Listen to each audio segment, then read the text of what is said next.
Good evening and welcome to Open Your Mind Radio. You have myself, Alan James. And you have myself, Stephen George. Good evening. Good evening. It's Sunday the 10th of August and the rain is here. As we said before on the show, you always know when it's summer in Ireland when the rain is nice and warm. Yeah. Well, how was your break? You had a bit of a holiday during the week? Yes. I did. I was away from Tuesday until yesterday in Fordon Climbs, down, all the way down in Galway. 2 hours drive away. But it was grand, just myself, the in-laws, well, I say the in-laws, my mother-in-law, my father-in-law, and myself, herself, the kids, and say the in-laws. And yeah, it was a nice little bit of a break, just kind of switched off. And yeah, I'd like to say I'm back and I'm all fully recharged and all ready to go and all pumped up and all, but I'm not. I'm knackered. And you did switch off. He literally did switch off everything. I did. You're a hard man to get during the week, but there you go. That's what the break is.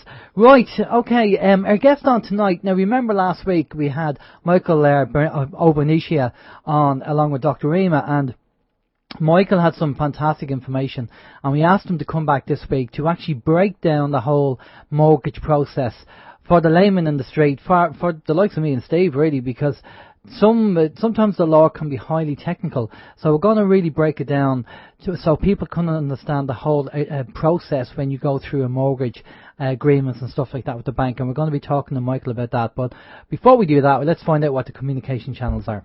Okay, communication channels are... Mary, please. The communication channels are email info@oymireland.com, by phone 046 927 1212, and you can also contact us direct through the OYM chat room. Thank you, Mary. 046 927 1212 is the magic number in the studio this evening. You can also ring during the week as well, just in case you're listening on the podcast. You may get a human being or you may get the answering machine, which you can leave a message during the week. So that's from Monday from Monday onwards, basically. We also have the chat room as well, oymradio.com, and just have a look on the left-hand side. You will see the live chat button. You can click on that. And you can log in there. You can put questions up there for a guest, Michael, this evening. You can also have a chat quietly amongst yourselves, and all drinks are half price at the bar. Alan. There's a free bar at OYM. Yeah. We don't charge. Great stuff. All right, Steve, you want to tell us about Trim? Yes, it's a lovely place. I've been there. No, don't forget, next week in Trim Castle, that's Friday the 15th, we're raising funds for Ben's little girl, Isabella, who's suffering with leukemia at the moment. So there's a benefit night in the Trim Castle Hotel. Everyone is welcome. Tickets are €10. You can get them from the Trim Castle. You can also get them from the Hub. I believe that's in Little Mary Street in Dublin. I did have phone numbers and I gave them out there a couple of weeks back. I don't have them in front of me at the moment, but you can just Google anyway the Hub in Mary Street or the Trim Castle Hotel. You will get numbers there.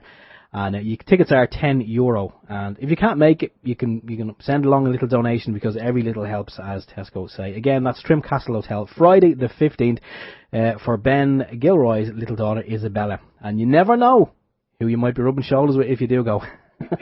Yeah, like us, maybe. Well, we'd be wearing our big OYM t-shirts, probably. I don't know what kind of... I'll wear a shirt and a tie. Yeah, I don't think there's a night for t-shirts. No. But we're aiming to be there anyway. So if we head down there, which we're planning to be, and people point us out and say, "That's Alan and Steve," don't be afraid to come over and say hello. We don't bite. We might look frightened though. Yeah. Right, okay, on the list, just a few things that I want to go through. Again, one of the things we mentioned about was the Yellowstone thing. Yellowstone caldera warming up, roads are burning, it's been closed off, USGS. So just kind of keeping an eye on that and see what's going on. It's worthwhile going onto YouTube and typing in Yellowstone and just seeing what the reports are. There's a couple of people there who are obviously near it, who are looking at the USGS tremors and stuff and just reporting news on it. So keep an eye on that, because that's a super volcano, and if that does go off, then we are going to be in the doo-doo big time. Now, the other thing that was going on that I heard during the week, I was watching an interview with Alfred Weber. He's a radio host over in America. Maybe we'll try and get Alfred on sometime. And one of the questions was, why were Malaysian planes targeted, like the MH307 and the MH17, them two flights that were targeted? And one of the things that Albert said was that because the Malaysian courts found Bush, Cheney, Rumsfeld, and a whole group of convicts over there, and cronies over there. They were found guilty of war crimes, and there was an international arrest warrant issued. And obviously these boys, they weren't too happy with this, that Malaysia went off and did this. So apparently this is, getting Malaysia back for doing something like that. Hence why the Malaysian planes have been Malaysia planes were picked for their, for things to happen to them. So I don't know how true that is.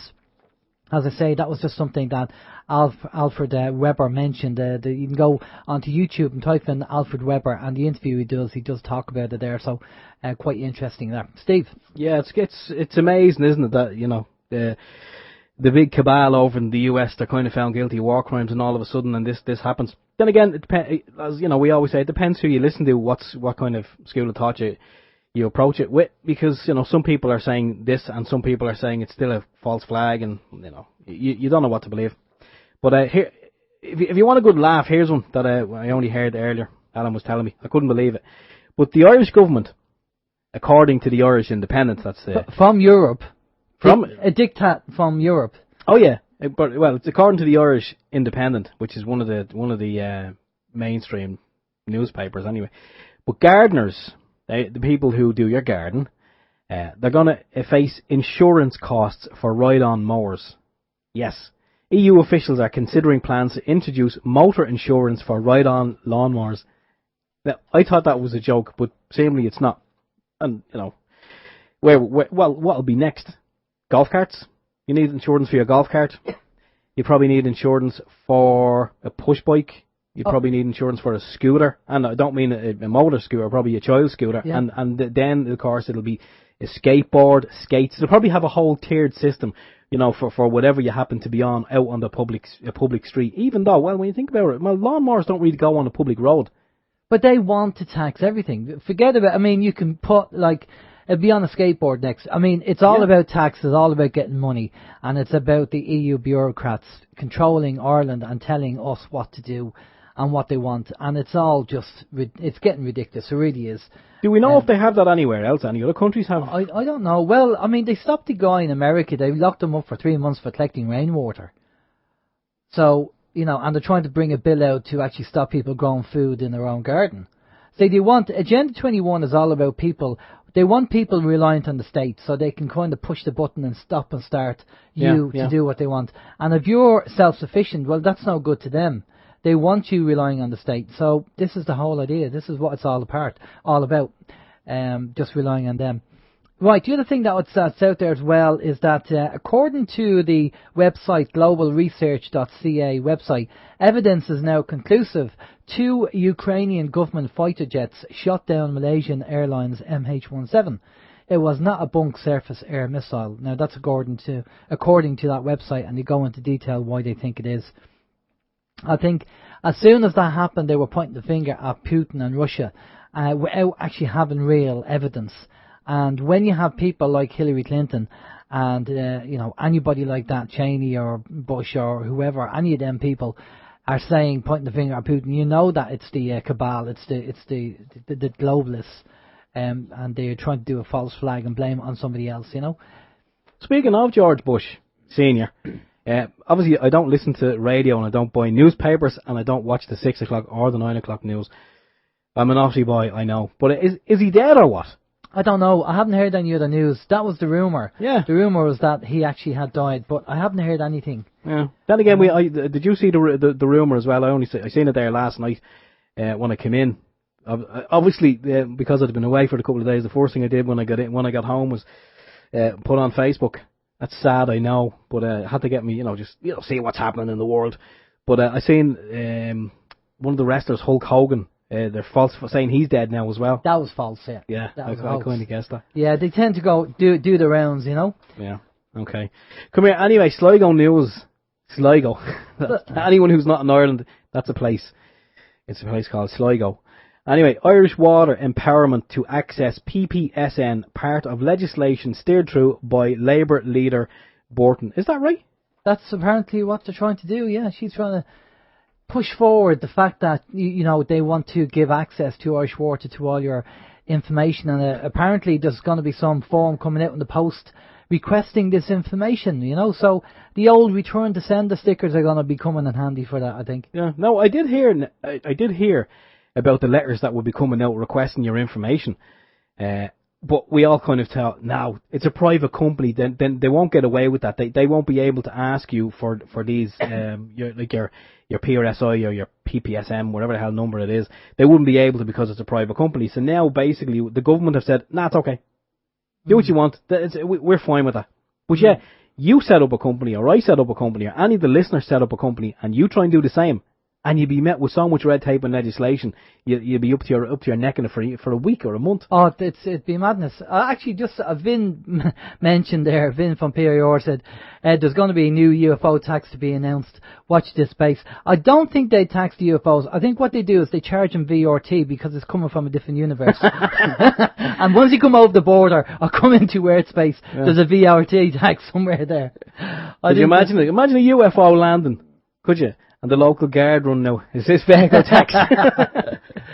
It probably has its Tonker toy, you know, Crouching Tiger, Hidden Guard with its speed camera. You were going 30,000 miles an hour. You have a license for that vehicle. The speed limit's 30 kilometres in these parts. Yeah, exactly. How's your week, apart from your holiday? Apart from the holiday, you know, my week's been fine. As I say, I just kind of kicked back with the family and the in-laws and just basically enjoyed being at one with Mother Nature. Didn't see many chemtrails while we were down there in Galway. That was what, Tuesday, well, sorry, I tell a lie. Tuesday was pretty much chemtrail free. Wednesday the same. Thursday I noticed 2 chemtrails, but that was it. Friday was clear, and then we left yesterday and nothing yesterday. You're right. You're bang on there. I haven't seen a lot of chemtrails in the last few days, and I was wondering why. Yeah. Well, I can't answer that question. As we always say, maybe we're starting to win the war and whatever. But you know, tomorrow's a new day. We could be bombarded again tomorrow. You just don't know. You know, it's anyone's guess, because you know, on a daily basis you look up in the sky and normally we are getting bombarded. But yeah, past couple of days nothing. Well, as I say, with the exception of 2 I seen on Thursday, and that was it. You just don't know. I did see something actually about, it was yesterday, I can't remember the ins and outs, and I apologise for not, I should have remembered, but it's our good friend Terry, you know Terry Lawton down in Wexford. Yeah. Terry's involved in you know, publicly educating people about chemtrails. There was an article about him, and I can't remember the bloody thing, I do apologise, but I know he's still fighting the good fight anyway. And I know he went on a little trip. I think it was a couple of weeks ago. He went over to the UK with 2 friends of his, and they visited the Met weather station, or the Met office, whatever it is, in the UK. And I think he does actually. Anyone who follows Terry, he does have a video up there on YouTube where he actually goes around the whole building, and he shows you like different things. He's allowed to record some parts of it, some parts he wasn't allowed to record. It was quite interesting. So if you have a moment after the show, or whenever you can, just Google it or go to YouTube and type in Terry Lawton Met MET. But yeah, you know, other than that, it's been really an uneventful week. As I say, I was just kind of kicking back and relaxing. The phone was off, and I had no internet access at all, so I couldn't even, you know, check out my usual haunts on Facebook and YouTube. And even then last night, I was literally on for about 10-15 minutes, and then I was off again because my father's down with me at the moment as well. So, you know, that's it. Okay. No more to report. I apologise. I can't even wing it. So yeah. Well, you're on holiday, so that's fair. And that's a good excuse. And you gave me a note before you left. Signed by me parents, my grandparents. Exactly. Yeah. How was your week? Yeah, not too bad. I don't have much to report, but I got my paper brick maker. What was that? What was that TV series in the 90s where she said, "That's my log." That's my log? Yeah. And I just remember Father Ted, he used to have a brick. That's my brick. You know? I've no idea. Paper, what do you... Paper brick maker. Do you want to... No. Look, okay, I know you guys can't see it, but see up there? Oh! Right? Oh, yes, the paper. Yes. Basically what you do is you get your scrap paper and you stick it into a bucket or something and you make it into pulp. And then you put it into the brick and you compress it down. And then when you compress it down and all the water's taken out, you take it out and you have a paper brick, and then that dries, and then you make basically paper bricks to burn on your fire. I thought you were going to build a house with it. No. It's all recycling, but it's also kind of the fact that you can actually use your own, rather than put all your recycled paper and give it to the powers that be, and they make money out of it. Use your own paper, shred it or rip it up, soak it, put it in a brick. And I got that off ESB Ireland, Electric Ireland, for about 20 quid plus delivery. Wow. And you make your own bricks. So, if you have loads of paper that you want to shred and get rid of, why not make your own paper bricks and then let them dry? And then when winter comes, obviously you'll have all these paper bricks that you can use on your fire. I know someone who would really love that. My father-in-law, he's great. He's big into that. Yeah. So that's what I thought, because again, if power ever goes and you need to get some heat and all that kind of stuff, well then, when you run out of your normal fuel, you can run around the house and start getting your paper and start making paper bricks, all that kind of stuff now. Oh, you have to run around the house while you're doing it? Well, you can run around the house, you can do what you want, Right, okay, but that's really it for my week, just that, and I believe there was a quick announcement made by John Borton, or I think his name, John Borton, one of the TDs. Bruton, yeah. Who said that the Irish people are blaming the banks, and it's like it's going back to the 17th century. And, wow, I mean, what a statement to make. As if the banks have been completely innocent in what's been going on. Unbelievable. I don't know how people vote for these politicians, these parasites. I really don't. Anyway, let's bring in our guest and start talking about what the banks and the damage the banks actually did, and the alleged frauds that they have they've done to the man and woman in the street. So we bring in our guest. Good evening, Michael. How are you doing? Good evening. I'm very well, thank you very much. Very glad to be back. No, listen, thanks a lot for coming back on. As we said last week, that this subject matter, there just wasn't enough time last week because there's so much that we needed to get to talk about, and obviously we had Dr. Rima on, which is important, talking about Ebola and knowing about a cure for that. So what we said we'd focus on this week would be let's break it down for the man and woman in the street, and we'll take it from when they go into the bank and they're looking for a mortgage to buy a house, and then we'll break it down from that. And then if you can kind of bring us through in a very basic way, because I know you're way down the road regarding all the legal stuff, but for a lot of us we don't understand that yet. We're not down that way. But we all have gone, a lot of people who have a mortgage have gone into the bank, requested a loan to get the house, and we had the agreements that we had to sign. And then we had, last week we were kind of talking about the difference between a contract and an agreement, so maybe we can clarify that as well, because my understanding is that we signed an agreement that the bank turned into a statutory instrument and then sold on as like securitized it and put it into an SPV. So we'll kind of break that down for the layman in the street, because I know there's probably a couple of people who are tuned in tonight listening for the first time who actually don't understand the terminology we're using, because to them the banks have physically given them their money, which we all know the bank is legally not allowed to give their money, but they use fraction reserve banking to do it, and it's credit, it's not money. But let's break it down, Michael, from the start. So Jimmy and Doreen go in, whatever names, don't know what names to use. Jimmy and Doreen go into the bank and you want to get a loan. Let's take it from there. Well, first and foremost, I just need to mention before I begin that I had a slight echo in my voice, but it's gone, so I can leave that there. So now I'll begin with the mortgagors, Jimmy and Doreen. They go into a bank, having spotted the house of their dreams, which is more than they think they can afford without getting a loan from a bank.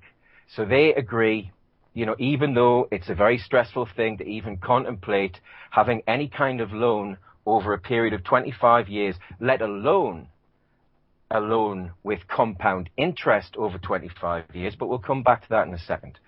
So pretty much they decide that if this is the only way they're going to get their dream home, or even just get on the property ladder, they've got to accept that most people, if not everybody, does it with a mortgage. So they go to their bank and they make an appointment with their bank manager, and the bank manager says, yes, the bank will be willing to offer you a mortgage provided that you meet certain criteria. And the criteria would normally be that the accumulative income over 1 year is a certain percentage of what is required to be paid over the course of that year. And they break it down and explain what monthly repayments would be due and what interest payments would be due. And they tell you whether or not you qualify as a couple to be offered a mortgage by the bank. And when you filled out an application form and sent it to the bank then assesses formally whether or not you meet all the criteria. And if you do, the mortgagors are sent by the bank what is called an offer letter.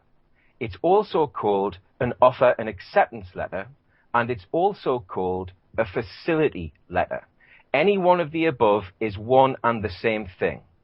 Now, when the mortgagors receive that offer letter, let's call it an offer letter, when they receive that offer, and it is just an offer, it is virtually never, and I say virtually never because I wouldn't rule out anything, given the surprising things that I've witnessed in my life, but I would rule out, in my experience, I've never seen an offer letter that was actually signed by the bank. And the reason for this is not yet apparent to most people. Because most people think, well, the bank have sent me an offer, I filled out a form and then received this offer letter, and with the offer letter came a form of acceptance to accept the offer of the mortgage and all of the terms and conditions. And at that point, that is the moment when your solicitor gets involved, and they need to do all of the checks at the land registry. And I've never heard of a conveyancing solicitor, failing to do those checks. And I've also never heard of a conveyancing solicitor failing to register a mortgage when instructed by their clients.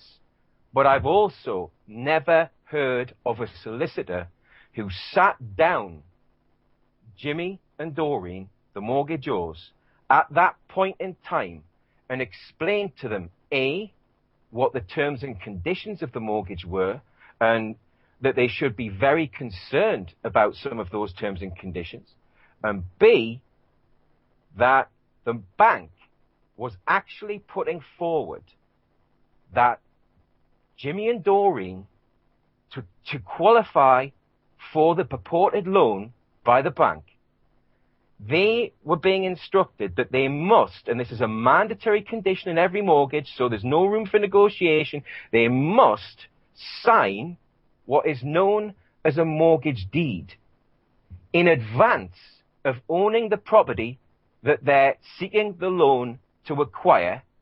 So it's a time when they do not own that property. And the mortgage deed, which they're being asked to sign in front of a witness, is actually granting rights in that property which they did not own at the time of execution. So let me try and understand this. They are signing on a mortgage deed on a house that they actually don't have, or do they have the house? No, they don't have the house yet. This always happens prior to the purported loan. So they've found the house that they want. Yep. And assuming that they're buying it, say, from a builder, for example, just to make it easy.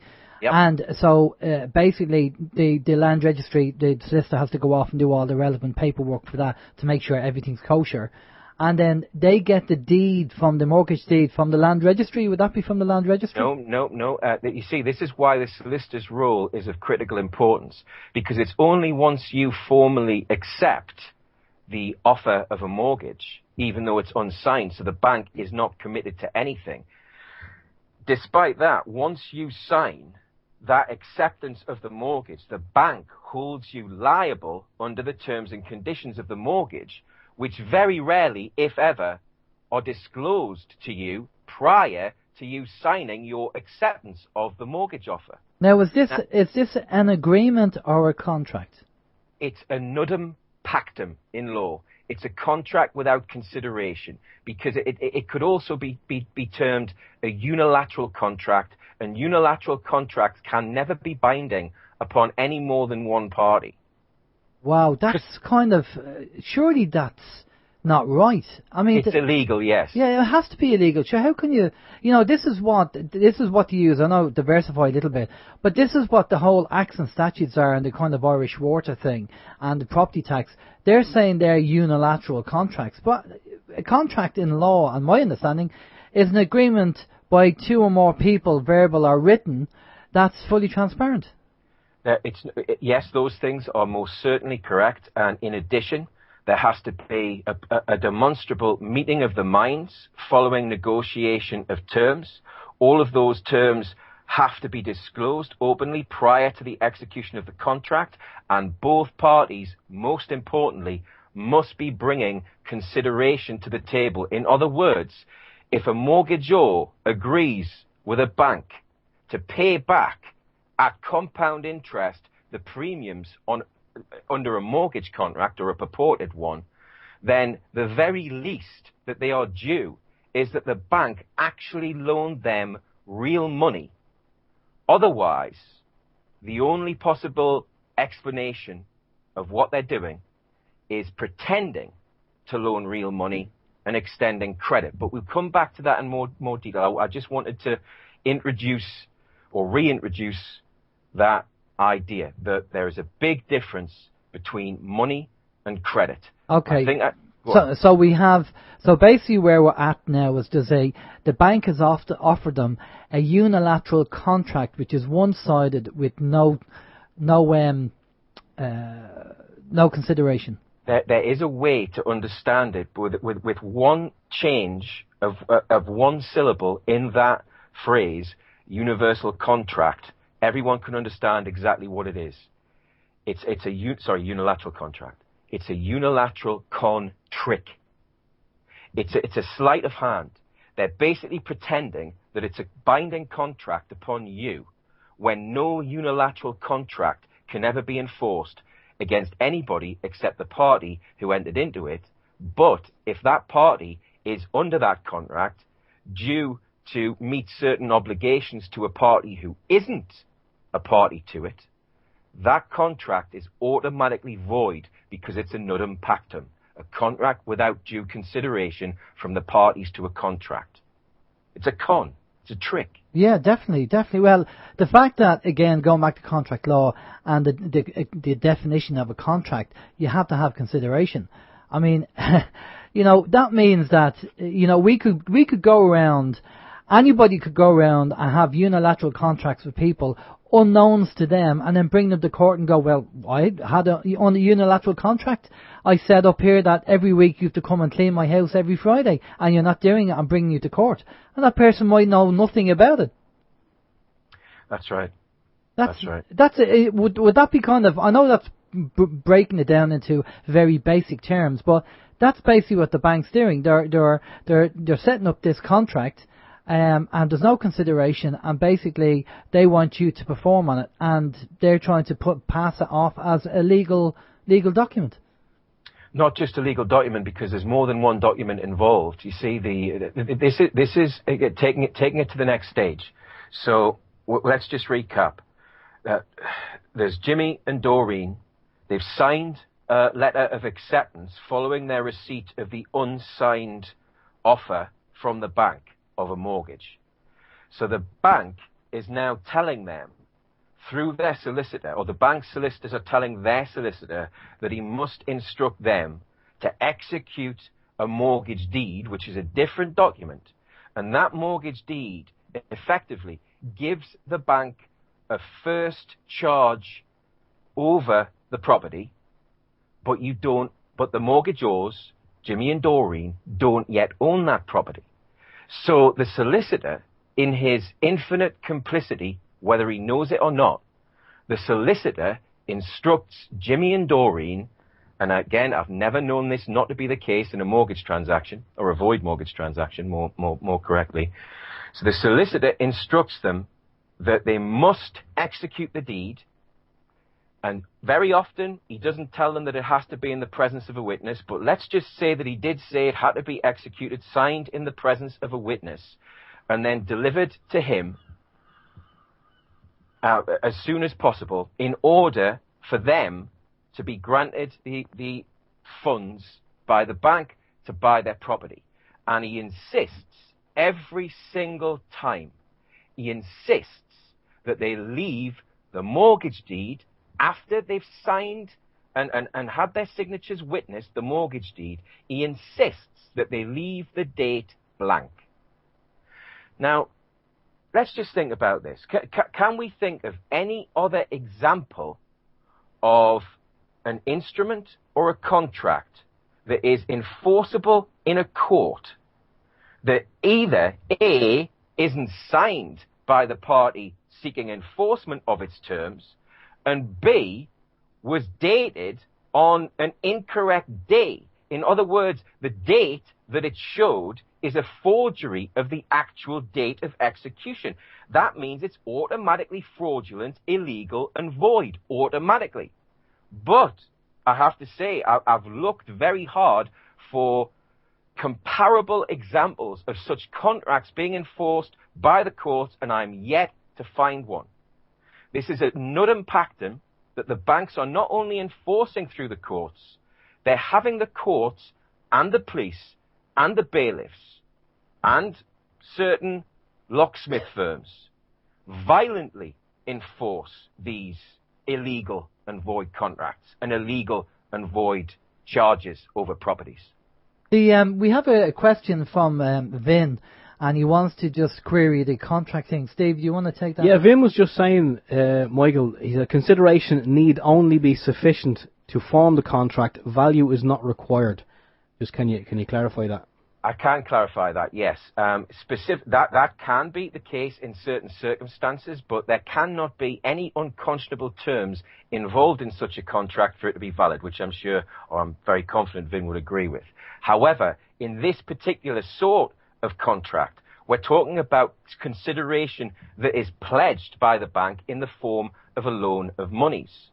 And as we have alluded to already, there are no monies loaned by the banks. It's proven by the very accounts that have been examined by the Parliamentary Select Committee on Banking Practices in the aftermath of the so-called credit crunch. And it's proven beyond any doubt. Let's take one example, that in 2000 and, I believe it was between 2006 and 2008, Bank of Scotland had a deficit between deposits, that's money they actually held on account, actual money, and loans of £240 billion. Just say that again, Michael. Bank of Scotland, according to evidence submitted to the Parliamentary Select Committee on Banking Practices in the aftermath of the credit crunch, were found to have a deficit between deposits of real money and loans of fake money, of credit, and that deficit was 240 billion. That's incredible. Wow. I mean, that's just incredible. And obviously the banks are coming up for a stress test shortly, and apparently the rumor is there's a lot of fear on the banks because that's probably going to be the situation. We know Ben has found out that the banks over here were trading insolvent anyway. And they shouldn't have been, because that's illegal. You can't trade. Any business cannot trade insolvent. He's absolutely right. And this brings us to a very interesting point, you see, because to my knowledge, there have only ever been two parties who took into Her Majesty's courts, to my knowledge, the argument that the banks were insolvent and didn't have the money to lend. And one was Michael O'Dara, the guy who I've made the Great British Mortgage Swindle with and who features very heavily himself, whose website is roguemail.org for anyone who wants to go and check out his work. It really is well worth it. And the other party would be the trustees of Nelson Trust, who I've been representing until I was banned from every court owned and run by Her Majesty's officers without their permission. And since then, my father, as I mentioned last week, has been up in court making exactly the same point. Now, I had to give you that background so you understand the significance. My father, in the case in which we recently won a landmark default summary judgment on a point of law, which is now a settled point of law, which means that any mortgagor within the jurisdiction, at least of the United Kingdom, or any contract within that jurisdiction, every mortgagor can now rely upon what they perceive to be the fatal defects in any of the mortgage documents in defense of a possession claim by a bank if they're in default of a purported mortgage. Would that cover our jurisdiction? Because we have the same kind of bar system over here. Would that, as a case history, could we use that in court over here? Yes, you can use it not as a binding precedent, but you can, in accordance with the doctrine of precedents. There are 3 types of precedent in law.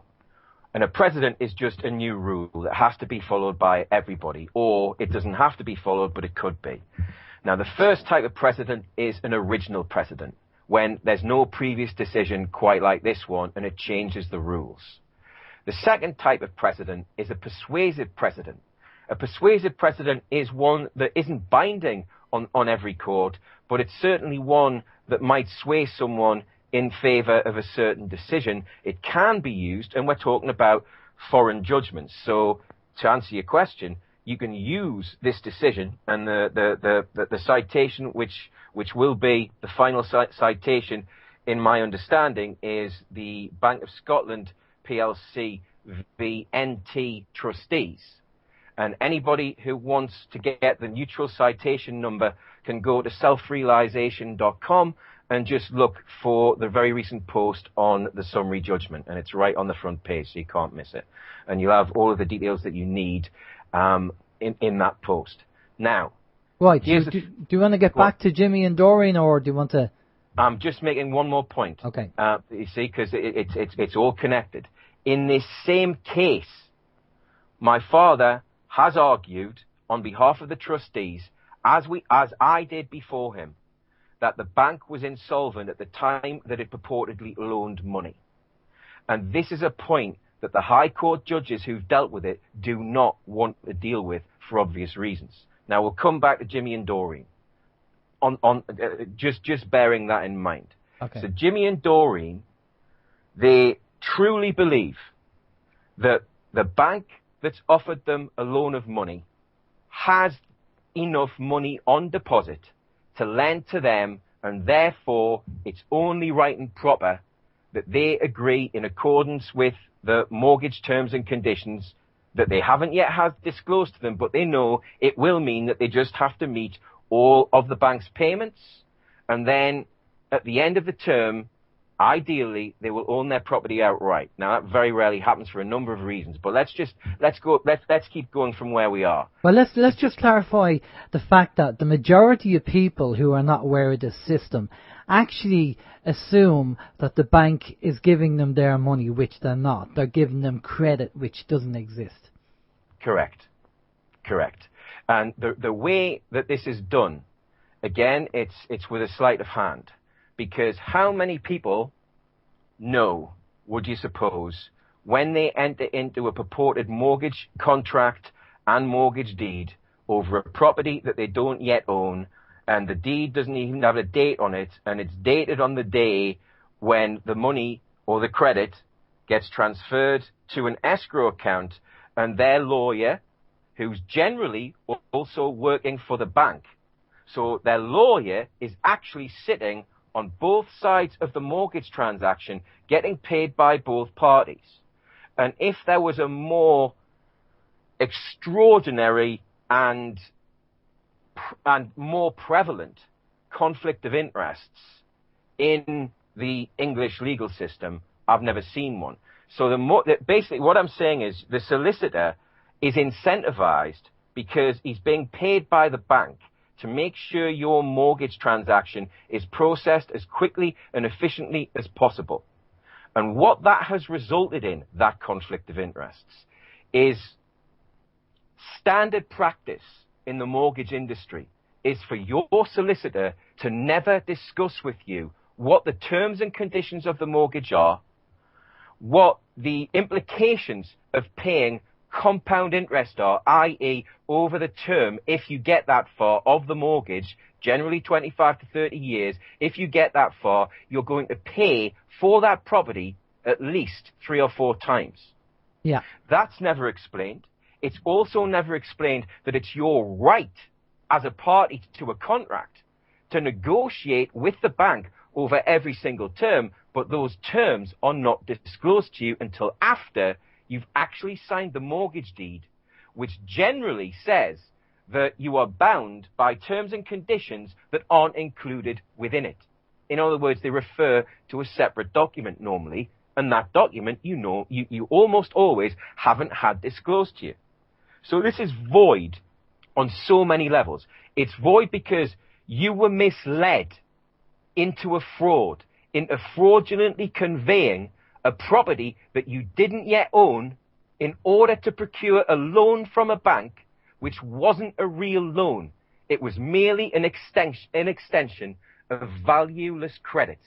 And the only reason it works is because the lawyer is on both sides of the transaction. When the bank's lawyer confirms that the credits have been transferred, the lawyer confirms that, to the mortgagor, that the transaction has gone through and that everything is going to be filed at the land registry. And as soon as those documents hit the door of the land, or the threshold of the land registry, or its equivalent in whichever territory you're in, as soon as that happens, on the day it arrives, that is the date that the mortgage is registered as a legal charge over that property. And the entire transaction, from beginning to end, without the mortgagor having any knowledge whatsoever, is a complete and utter fraud. Incredible. Incredible that they're getting away with this. And well, we know about, I mean, even breaking it down to the fractional reserve banking system and the scam that is on its own. But adding all the kind of mortgage side now, I've heard this time and time again. If you buy a house off a builder and the house costs 50,000, by the time you end up paying it with your mortgage and the interest on top, you're paying for 3 or 4 houses, which is scandalous. Now, the other side of the coin, and I think you might be talking about this, you mentioned something last week about there's a guaranteed default from the bank. The bank guarantee that the customer will default sometime. And now I know they're insured against it, and what happens is obviously is that when people come across hard times and they can't pay the mortgage, the bank wait for about 3 months because that's when their insurance pay out, and then they get paid for the fact that it's not been that Jimmy and Doreen haven't paid their mortgage, so they're insured against that, and yet they still come back and chase after Jimmy and Doreen, and we haven't even talked about securitization yet. But I think did you mention something last week about there's a guarantee somewhere 5 years in or something that it's not exactly a guarantee, but you remember correctly. I was alluding to the I've seen documents that were basically portfolios, mortgage portfolios in a brochure with a lot of statistics which aren't publicly available enclosed in this brochure. And this brochure was circulated among all of the SPVs that Bank of Scotland ended up engaging in business with. Now, whether or not Bank of Scotland was secretly the controlling partner of those SPVs, I strongly suspect, but I don't have any hard and fast evidence. But there are other people looking into that as well. But we'll put that to one side.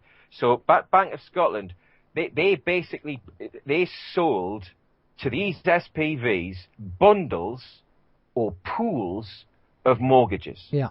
Now, let's just break that down, because this is a very interesting concept here.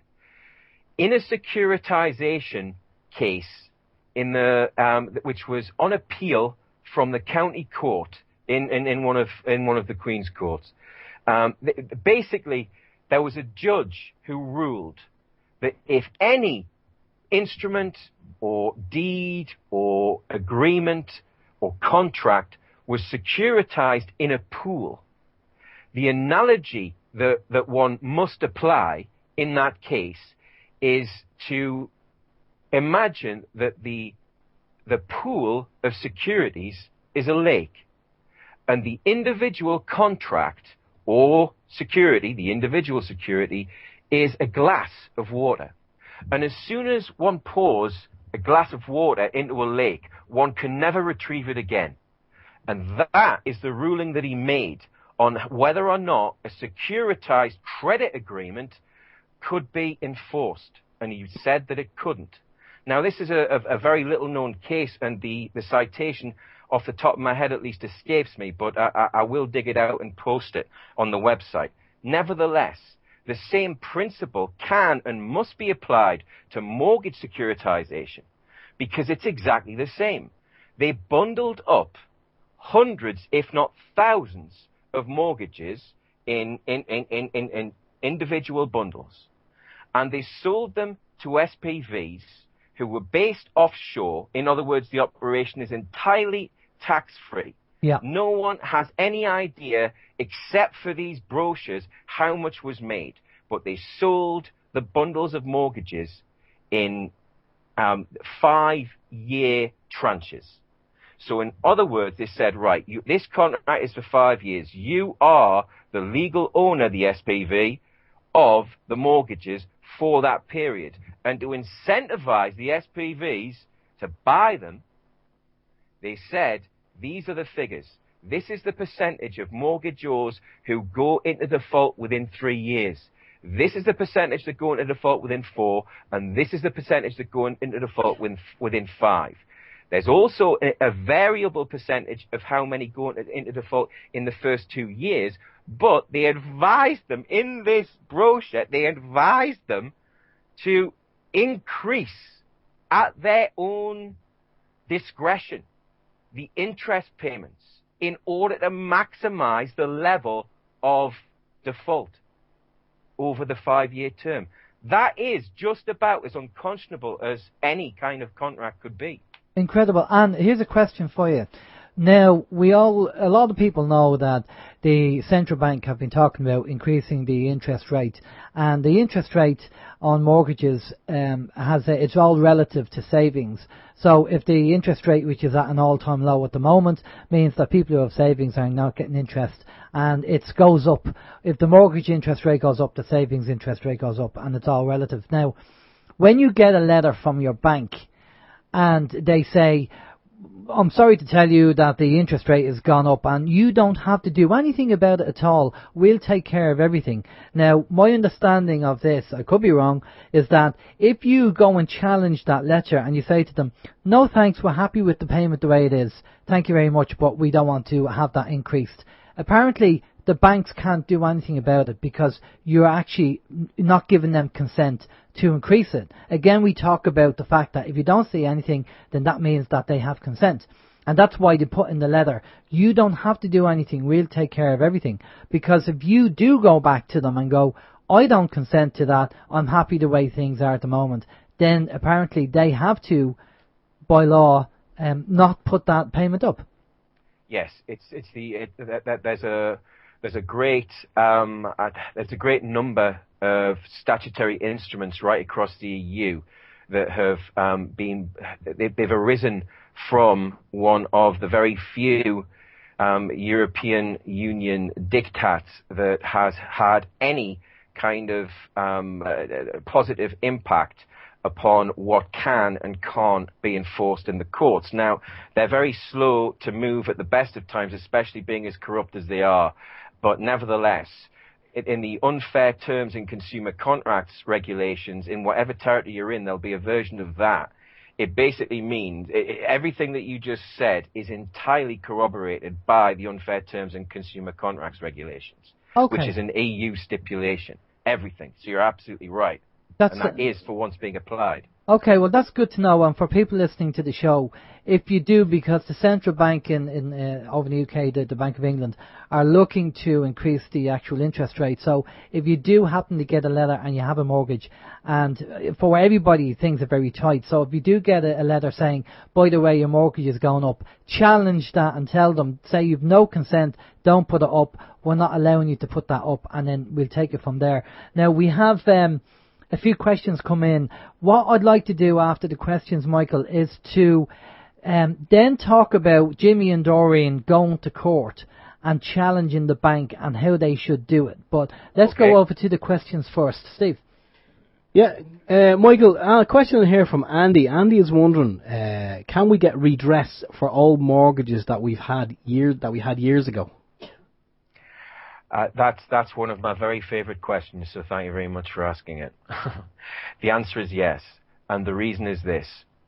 Every single action you took from the moment you decided to accept that offer of mortgage advance, everything you did was under the so-called legal guidance of the solicitor that you employed for your conveyancing.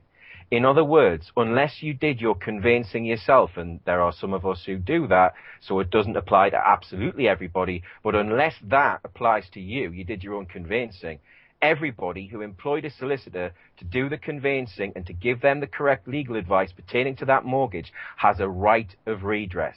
Now, let's just say that you lost the property, that you don't have the property anymore, that it was wrongfully taken by pirates under the guise of a void court order, by bailiffs at dawn supported by the police, and that's happened to many of the people involved in the Great British Mortgage Swindle.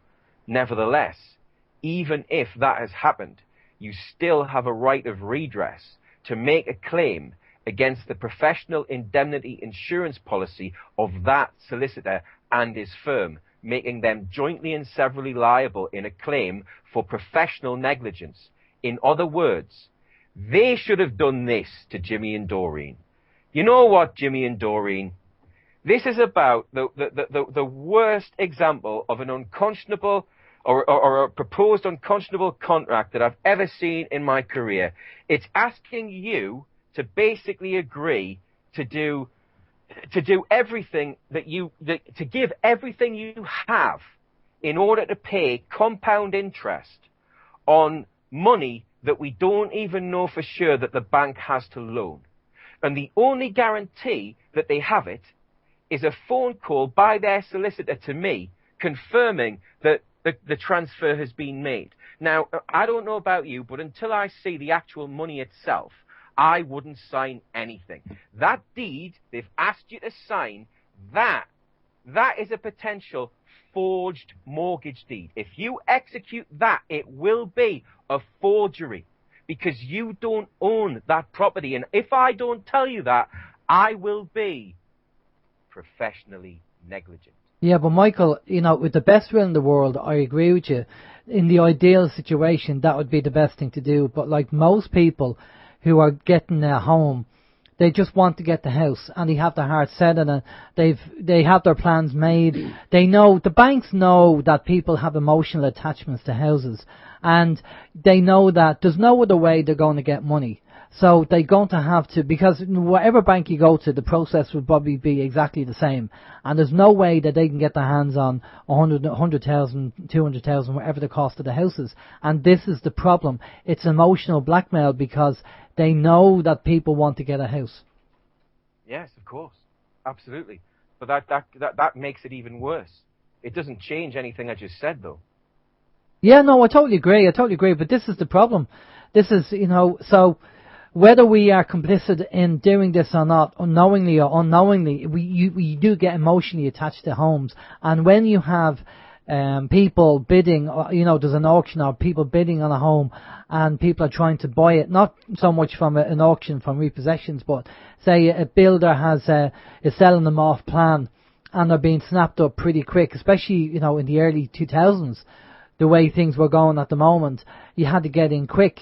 The last thing you're going to be doing is questioning, you know, the solicitor and saying, well, I want to see the money, because the bank will say, same with the terms and conditions. If you start editing the terms and conditions, the bank will go, hang on a minute, you know, if you don't like what we're offering you, then we're not going to do the contract. And this is why they have us over a barrel. I can only say that again, I'm not going to disagree with what you said, because that is the truth. That is the way the situation looks. And the only way it's going to change is if lots of people start refusing to play ball. Because let's just imagine something happened. Let's just imagine that there's one area in one place on one of these islands where there's an awareness of the mortgage scam, probably it's more pronounced than anywhere else. Let's just say that those people went, because they wanted to acquire property, they went to a lawyer and instructed them that they wanted to enter a bona fide mortgage with the bank, the way they believed it was prior to them finding out about the scam. In other words, if everyone goes and says, look, there are actually laws that prescribe that we have to negotiate the terms, and you know what, I don't think it's fair, I really don't think it's fair for you to even ask for compound interest when you cannot even demonstrate that as a company you are solvent enough to offer those kind of funds as a loan of money. So unless you would like me to take you to court for fraudulent misrepresentation before I even sign on the dotted line, then you need to renegotiate these terms. Now, if everybody or enough of us took that approach, and if enough of us refuse to take the legal advice because we've done our own research that we're offered by the conveyancing solicitors and legal professionals, if we start challenging it in the way, hey, look, 4 and 5 years ago, when the people on the front line stood up in the courts and started making these arguments, we were not only laughed out of court, I was literally laughed out of a pub by 5 barristers and 2 solicitors who said I was talking absolute nonsense. The same group of barristers and solicitors, one of whom is my oldest friend, we've known each other since we were 10, the same group of solicitors attempted to persuade me 2 years ago, and that was 3 years after the original conversation, to take a law degree and train to be a barrister. And in response to that, I said, there are so many things I could say to you in response to what you've just suggested. But there's one thing that will cut down the conversation to 30 seconds. And that is, you took an oath to the Queen. I could never do that. And they all hung their heads. And I said, and why you took an oath to the Queen, I really don't know. And they couldn't answer that either. But the point is, if you know something is wrong in your heart, it doesn't matter whether you have the legal acumen to prove it. You have a responsibility to yourself and to the rest of the world to do what you think is right or what you feel is right in your heart. And the point is, the banks are shafting us all. It's not just people who've got mortgages, it's everybody. And they've been doing it for so long, unless every single one of us, as soon as we become aware, stands up and says, no more, this has got to stop. And even if the starting point is saying, I don't care whether there is a valid loan or not, it is wrong that people get thrown out of their homes for allegedly owing money to banks who had to get bailed out by the government or can't prove that they're not insolvent. It is immoral, it's unlawful, and it's unconscionable, and it's got to stop. Well, definitely. I think you like us and a lot of people out there have a moral conscience that change has to take place and something has to change. And we will talk about Jimmy and Dury and going to court and challenging that. But we have more questions for you. So over to Steve. Yeah, Michael, Danny is wondering, could you set up your own bank, or would you expect to be shut down? Is that could I or could one Anybody set up one's own bank? Could one Anybody. set up one's own bank? Yeah. Well, can I quickly jump in on that? That Bank of Dave, the chap over in the UK, he was shut down. You have to have 50 million to set up a bank, but he set up a kind of like a building society, and he had like 10 million. Now, we had William Black on the show a long time ago, and he wrote a book saying the best way to rob a bank is to own one. So I think to answer Danny's question, yes, you can, but you'll be stopped pretty quickly because you'll need all sorts of paperwork and licenses, and chances are, if you're a nobody, they won't let you. There is one way. Go ahead. There's only one. You're right. You're absolutely right. What you said applies to everybody who is within the jurisdiction of a centralized government. That's a fact. If you're not, if you're outside, if you're not a citizen of any of those jurisdictions, if you've established, let's say, your own autonomous sovereign nation, that nation can coexist within a territory that you happened to be born in. That can coexist. And outside of their jurisdiction, you could create your own jurisdiction in which, under international law and the law of nations and the international law of banking, you would be entitled to found your own bank or financial institution, even a central bank, and to create your own credit. And in fact, this is something that it's a different conversation completely, but that is something which myself and my associates have looked into in great depth. But I don't want to open up that part of the conversation, because if I just say 3 letters, it's a completely different subject. Definitely, and that's another interview. I think that we'll have to talk about that. Maybe we can have everybody open up their own banks through the system. I don't know, Steve. That's right. Yeah, Michael, can you give us out that address again? Shane is having, and I've been having a problem with that link as well. Which one? The self-realization. Right. Link. Sorry, I should always stress that it's self-realization with an S.com. Ah, thank you. It wasn't with a Z, was it? That's the American, right? No, we were actually we tried it with the S and the Z. We were missing the dash. The dash, yeah. Okay, thanks, Michael. Dash. Okay. And the other site is the greatbritishmortgageswindle.net. Yeah, no, I actually have the other two. I'm going to post them at the end. Cool. Any more there, Steve? Well, I was just going to throw it out there in relation to Andy's question about redress for all mortgages. Would there be kind of and you were saying about the solicitor, maybe acting improperly, or not being professional by just not giving people the proper information.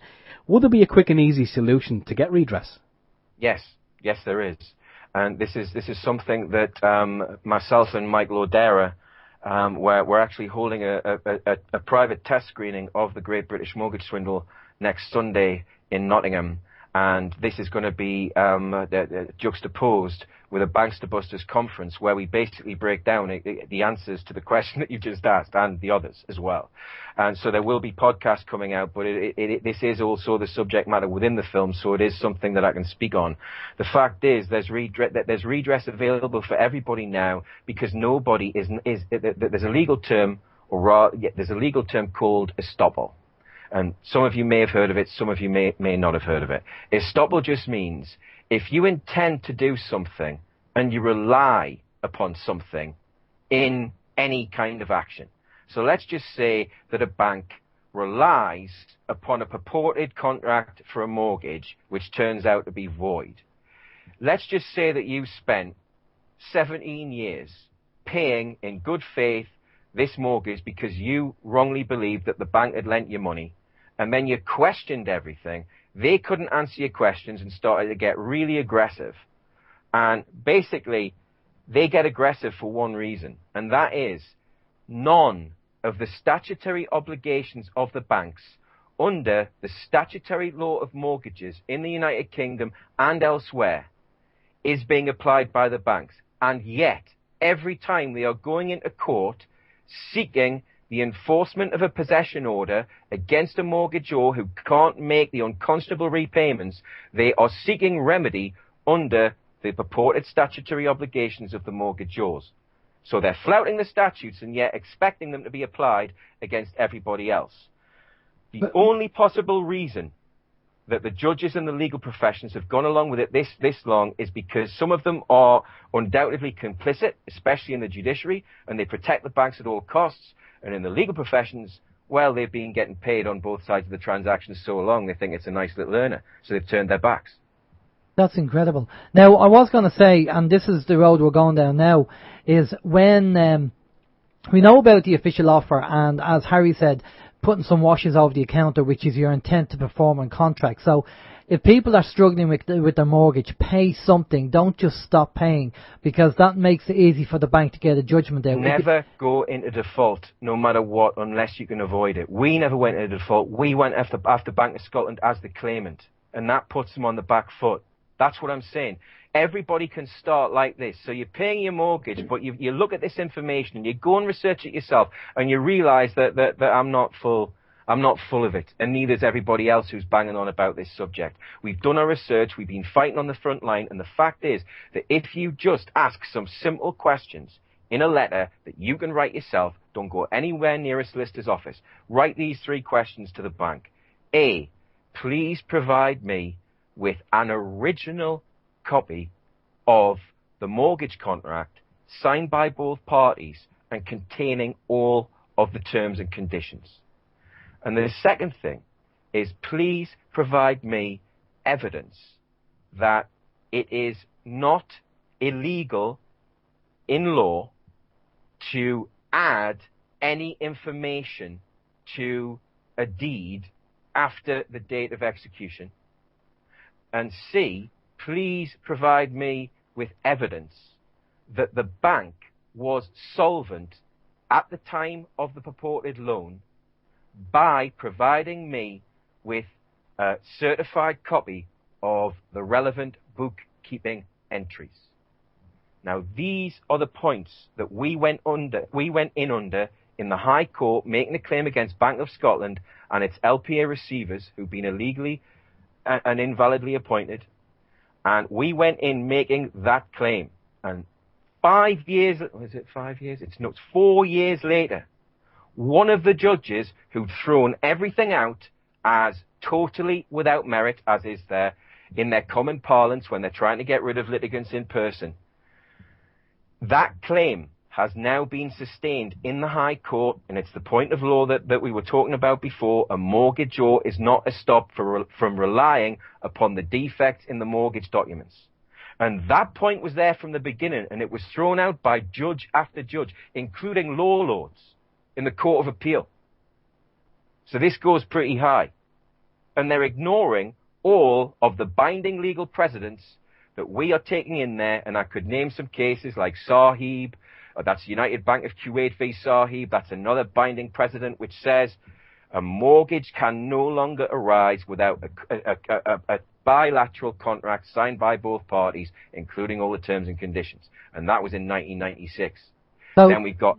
Go on, so sorry. I was just going to say, so just going back to the issue with the paying some money rather than not paying nothing.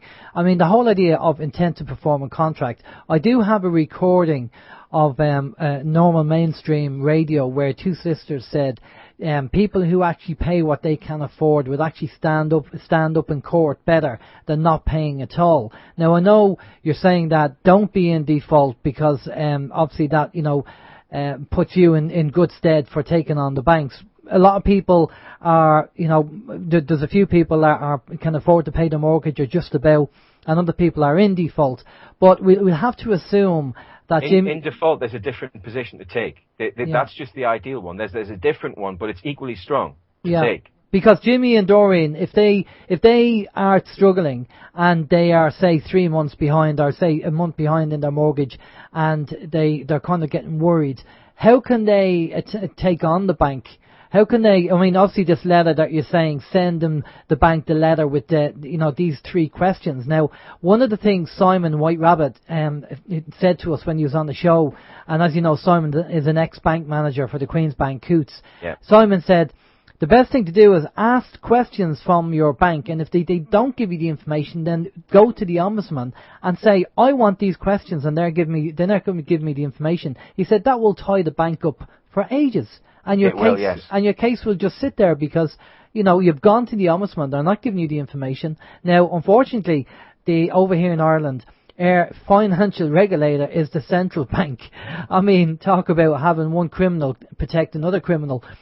But assuming that there are some morals in the central bank, I doubt it, but assuming there is, that you send a letter off to them, a letter of complaint, and you say, I've requested these 3 things from the bank and they haven't given me the information, or they're saying that they're not, it's not up to them to give you they can't give that information, it's confidential. I understand. I understand what you're saying, and it does. We've made FOS complaints ourselves. Myself and Michael actually made one on behalf of 3.2 million mortgagors on these very points that we're discussing today, and we asked them to recommend that the High Court issue a declaration that all mortgage proceedings must be suspended pending the investigation of what we were alleging. And you know what the response was? Administratively, we are ill-equipped to deal with mass complaints, so you'll have to make each one of them individually. And they knew it was just me and him. Oh, that's ridiculous. That's mad. I know. That's mad. Well, exactly. They're apologists for the banks in the main, but it does slow things up. Yeah, It does. yeah. Well, I think that's, for people, that's the way to go, to challenge the bank, because rather than, there's so many. Yourself in the UK, over here, there's so many evictions and so many people walking away. I think in a couple of weeks ago in Trim, for example, there was about 80 repossessions, and only 3 people turned up out of the 80 to challenge the banks. Yeah, that's right. If them 80 people actually challenged the banks, then the system would probably collapse near enough.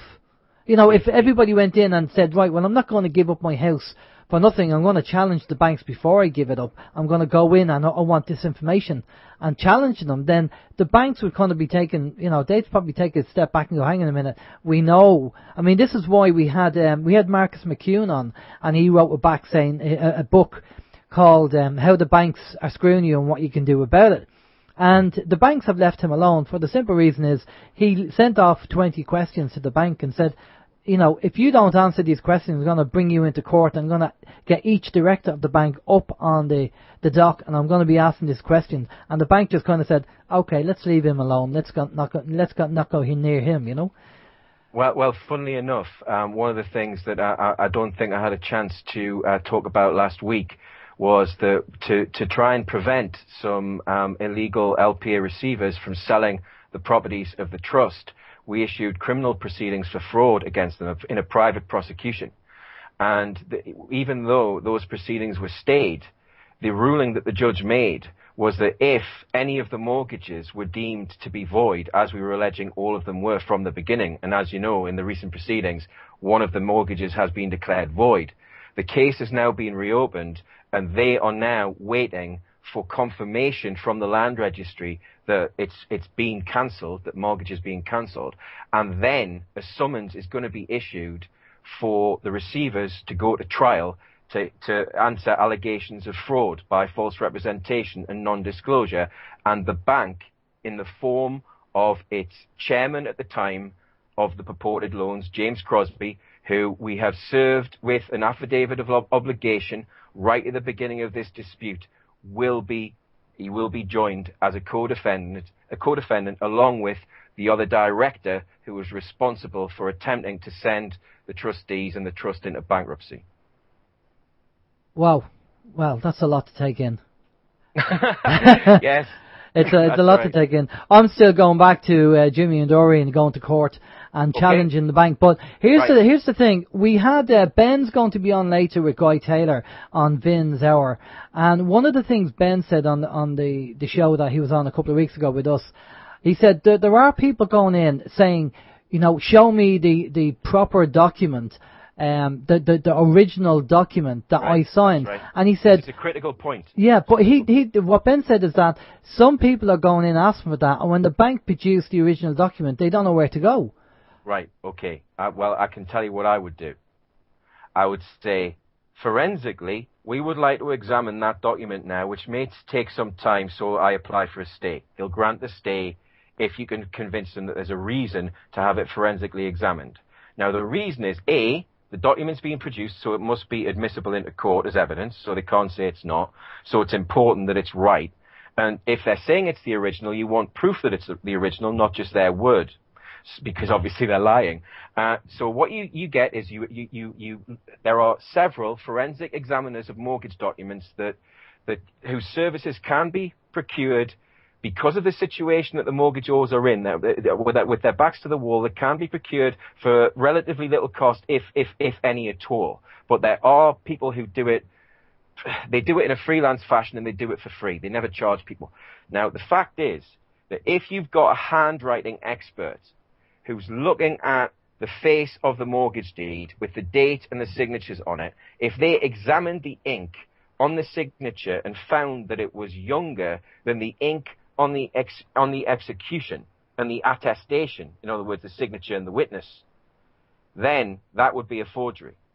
So, and this is such an important aspect because in the county court, 13 days ago, a possession hearing was adjourned indefinitely when it was going to be granted to the bank.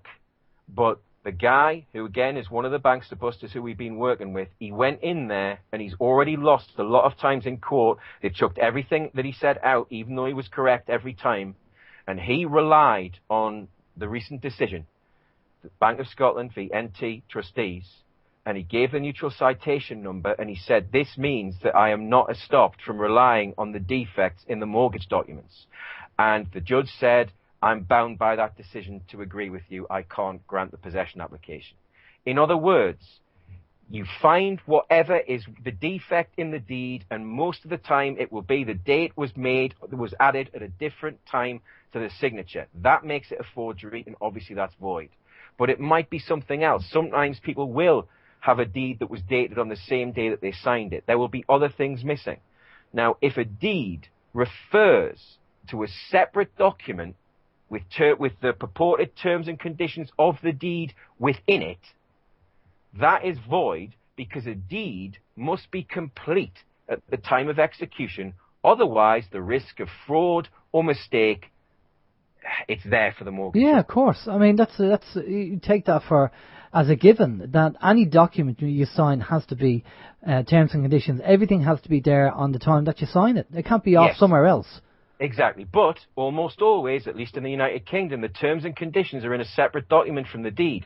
Now, if it was a contract, under Section 2 of the Law of Property Miscellaneous Provisions Act 1989, at least in the United Kingdom, if it was a mortgage contract, if it doesn't have both signatures of the parties and refer to a document that does contain all of the terms and conditions, it's invalid and void. However, what the judges and the legal professions are trying to claim is that it's okay if a deed refers to a separate document containing the conditions. And it's not. It's void, because it has to be whole at the moment of execution. So they're definitely getting somebody in forensically, and obviously a graphologist to have a look at the handwriting and stuff like that might be handy. Steve, you got a question from Agent there, which... Yeah, well, it's more of a comment than a question, but there's a lot of information flowing around, Michael, I'm sure you'll agree, in relation to the legal name and the legal fiction and Crown copyright and all. But Agent says that it's basically not your house. The house is registered in a legal name. It belongs to the Crown. What's your thoughts on that? Well, if you imagine that when I started my learning curve, when I started researching that very subject, it was in the summer of 2008. And you also need to know that I speak as somebody who did take control of the name that I was given by my parents, because they gave it to me as my property, which I am not obliged to retain and can choose to discard at any moment, but I can also choose to retain because they gave it to me free and clear before any time of registration, before the time that they basically signed the application for a birth certificate.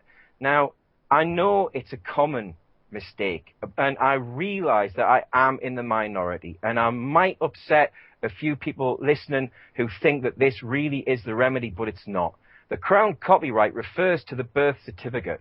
It's the form of the certificate that is copywritten. It is not the name. The name doesn't belong to the Crown. It belongs to you free and clear. It always did. It always will, unless you sign it away by some other means. Registration does not transfer ownership. Acquiescence does. If you act like the state owns you, your life, your property, your car, it does. Quite frankly, I have every document which proves beyond any doubt whatsoever that the registered keeper is not evidence of the DVLA fraudulently transferring ownership of vehicles to the state. It isn't. It is merely that if you agree to abide by the rules of the road and carry a driving license, or you're a UK citizen or a citizen of Ireland and you've got to abide by their rules, if you break them, your agreement with them, your implied contract with them by acquiescing to them being your boss, is that you will do what you're told if you break one of their rules. It doesn't transfer ownership, and I tell you why. Ownership transfers liability to the party who becomes the owner.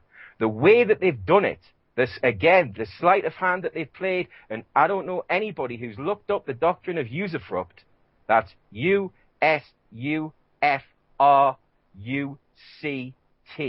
Usufruct. Can you spell that again, Michael? I wasn't quick enough on the case. U-S-U-F-R-U-C-T.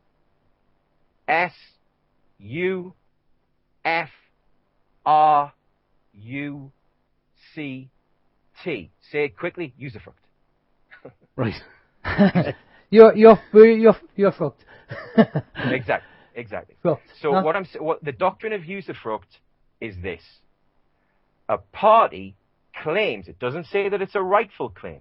A party claims to have the right to use what is not theirs and have the benefit and advantage of it as if they were the owner of it, but it's not in accordance with anything other than a usage. In other words, if they start doing it and you don't object, just like you said before in a different situation, that's what they're going to continue to do. But Now, the problem with that, Michael, is that when we do object and we say we don't consent, it's generally ignored, and the boys in blue come around and they start using their intimidation and coercion that's to either because try we and live in a police state. Yeah.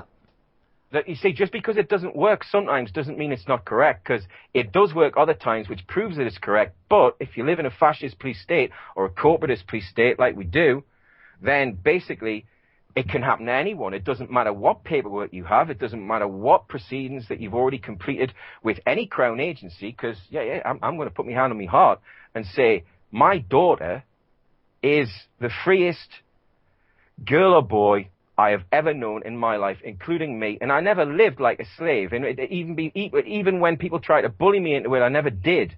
But I'm saying that because I wasn't. She has never been implicitly granted into the care of the state, and that's the real. That's what we should be focusing on with birth registration. We refused to register. The Crown threatened us with proceedings. We proved that the worst they can do was give us a paltry fine of £2, and they backed down. There's since been a craze, as a midwife in Middlesbrough described it, a craze that they describe as new freeborn children of parents who are refusing to register for the reason that they refuse to give their children into the care of the state in an implicit social contract. And what they do is they try and blackmail you by saying that you don't get your children's allowance if you don't have the child registered. Exactly. Yeah. Exactly. Now, something that's coming up, and maybe it's the time to announce it, and I was going to talk about it later, but as you're on, now, I don't know whether you're aware, you probably are, that the Queen is going to be signing the last part of the Treaty of Nice, which apparently gives the EU full access to the UK. And which means that freedom of speech and a lot of things like that are going to be kind of pushed by the wayside, apparently. And we already are seeing with the likes of UK Column at FOD attacking them and trying to shut them down by, mentioning certain acts and statutes and what have you, saying that it's, video on demand. But apparently this signing of November of the Queen, now people are saying that she's been blackmailed into it. I mean, Ted Heath, who was a paedophile at the time, was blackmailed into for signing the document, putting Britain into Europe and dealing with Europe. But this is the capstone now in November, which is really going to bring in the EU, and the EU having full control of the UK. Now you probably heard us earlier on talking about the EU trying to bring out licenses for people on ride-on lawnmowers. And this is the kind of the police state and the control that the EU are going to have over the UK and Ireland. So we don't know what way it's going to go. So again, we've said it before on the show about trying to apply the law and trying to use the law. But these crooks, these parasites that are in government and in the court systems, Ben is, as I say, is going to be on Bin Show later on, and he was on a couple of weeks ago, and he was saying that the judge was jumping from common law to legislation to common law to legislation, trying to stop the case from proceeding. And, Ben had to swap with him and kind of chase him, I suppose, in what he was trying to do. And, if I've said before, if you're having a game of Monopoly and it's the people who you're playing have it rigged, what's the point in playing the game? Because you're never going to win. Exactly. It's a rigged game. However, and this again, I want to emphasize this to people because it is a total shit parade. We're not exaggerating. We're certainly not fear-mongering either, because we are only putting forward solutions on how to deal with the tyranny head on, and it is the only way. You have to stand up to it. And I know that's hard for a lot of people to understand. It's hard for a lot of people to accept. But unless we do, it is going to go full-blown after November the 1st. And that's the day when, as you've said, the Queen who may or may not be getting blackmailed into signing the final section of the, I believe it's the Nice Treaty, isn't it? The final part of it, which does grant, I think it's jurisdiction to the EU over all of the important areas of legislation. It would mean that Parliament, as we know it, such as it is, but again, that's a different story, it would become much more of a local style government, like a council, like a glorified council. Well, and we might even lose, I don't know whether we'd lose all, but certain parts of the whole common law thing, because everything goes. Yeah, everything goes, because we have, I mean, that's why they want to do it, because we have this, you know, in the UK and in Ireland, we have the common law, and we can use that to our benefit, and they want to get rid of that, and they want us not to have any kind of benefit or control. There's only one way it can be stopped, and to my view, I don't live in Ireland, so I can't say that I absolutely know that this is the case. But from everything that I've heard from friends I've got in Ireland, everything that I've seen through my research on what's going on, and the great work of people like Ben and others besides, the fact is, without the people rising up and declaring independence from the European Union, we will have, come this winter, the beginning of a more extreme, fascist, unaccountable group of commissars who are secretly, to my mind, they are pulling the strings for the hidden hand of the moneyed aristocracy in the House of Rothschild to make them even more unaccountable than they already are. And they'll be unelected, unaccountable, and telling you that if it's not written by them in a regulation that you can do something, then you can't do it. Yeah, well, it's at the moment the law says unless it's stated that it's illegal, then everything's legal. And what they want to do is they want to switch it like Napoleonic law, which is everything's illegal unless they say it's legal. That's right, codified. Everything's codified. Yeah.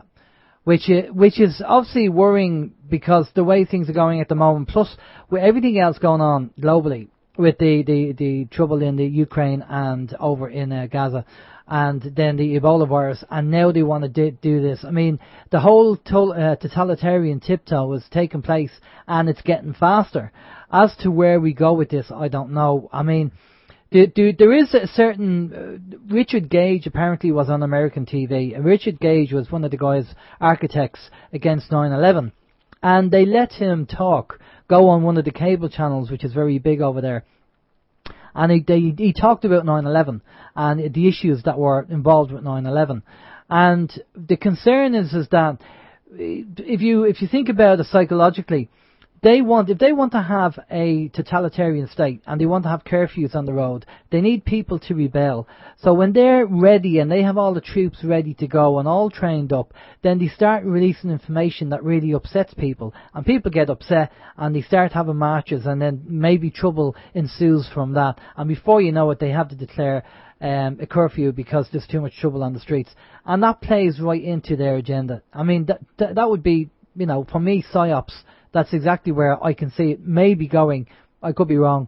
But there's only one reason why that's not going to happen, because I got no evidence here except what I know, I feel in my heart. And having been standing on the front line for a long while now in various different ways, having managed to achieve against all the odds certain results which, you know, they may be extraordinary in certain respects, but all that I've ever done is attempt to either right a wrong that has been committed against me or my family, or to do the right thing in the face of a wrongful statute. And once I did relinquish my citizenship, I have to say this, it is a whole other show, but once I did relinquish my citizenship in 2008, and I established my own sovereign domain, for the want of a better description, gradually it all stopped. They don't come after me anymore. They don't. They know where I am. The tax office is literally 400 yards from where I'm sitting now. Literally. And they don't come after me. The council tax for this borough, they accepted 3 years ago that I had a different tax status and that I wasn't council taxable. Now, this doesn't mean that everybody could just apply what I applied and have the same results, because living in a corrupt system, there is no fairness, there is no justice, there is no consistency in the way things happen. But what I will say is that if you take a position over whatever matter and you're standing on the truth and what you know in your heart is right, it's only going to take other people standing by your shoulder for things to begin to change, and to change radically. And I do not believe that there are not enough awake and aware people on these islands to just put a stop to it when the time comes. And I'm not talking about violent revolution. I'm talking about stopping the cogs of the system turning by throwing themselves on them. Whether that means surrounding the courts in chains of people that can't be moved, making sure that streets where someone has a planned eviction, an unlawful eviction, they get sealed off and they can't get enough cops and bailiffs out there to deal with it, just like happened in Nottingham at the attempt to take Tom Crawford and his wife's home, which I'm sure you know about. Yeah. And that's obviously going to be featured in the documentary as well. Now, until we start doing these things and to realize that while the abhorrence of what is going on in Gaza is undeniable to everybody except those with their eyes shut or their heads up their ass, the fact is, just because genocides are going on these islands and in Europe and in North America and South America and everywhere else in slow motion, does not mean that they're not going on and need to be stopped. The fluoride in the water, the poison in the air, the poison in the vaccines, the fraud of the banks stealing people's homes, the crown stealing people's land, etc. It goes on. And until we stop it ourselves, the people, from the grassroots up, we haven't got any other realistic hope. Yeah, well, I totally agree. We do have to stand up. And one of the things that we said we kind of touch base on at the end is that you have had some success in court. I've had success out of court and I've had success in court, yes. I have no outstanding issues against any of my names. Right, okay. And did you deal with the banks and attack the banks regarding the whole mortgage issue? I've discharged over 25 grand with a fraudulent bank debt, and I did that in 2008, 2009. I've discharged for my wife 3 fraudulent consumer credit agreements with some international credit bandits. And these processes are all in the public and have been since 2008. And you can go to the equitability section at self-realization.com, and you'll find there's an infamous thread, shall we say, called the A for V of Robin Hoodie, a bankster in dishonor, and you can see exactly what we did to succeed with the credit bandits in that thread. Now, simultaneously, I took on a traffic ticket, and I beat it on a technicality, not with any method. However, I can confirm that if anybody gets issued with a fixed penalty notice, at least in the United Kingdom, there is one letter containing one question that they should write, or I would in their position. And that letter is, which individual under statute has been appointed to issue fixed penalty notices for speeding offences? And thus far, I can confirm that, again, this is second-hand information, but it's from one of my most trusted associates, that a top barrister has made that inquiry to the Home Office and to Parliament, and nobody can come up with an answer. In other words, nobody.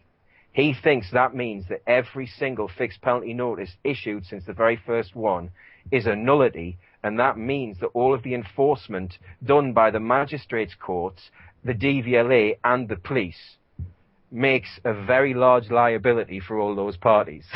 Now, I will add to that, because I want to, we always look at, talking about the problems, but coming to the end of the show, we always try and talk about the positives. And it's something that I said before, that a relative of mine, a lady guard stopped a relative of mine, and she thought his insurance was out of date, and it wasn't. And to cut a long story short, she did him for something which was completely wrong. But they got the address wrong, and he sent the letter to a house across the road. And the only time this relative found out about it was when 3 guys turned up, 3 policemen turned up at the door to take him away because he didn't reply back to, it was obviously summons that was sent addressed wrong.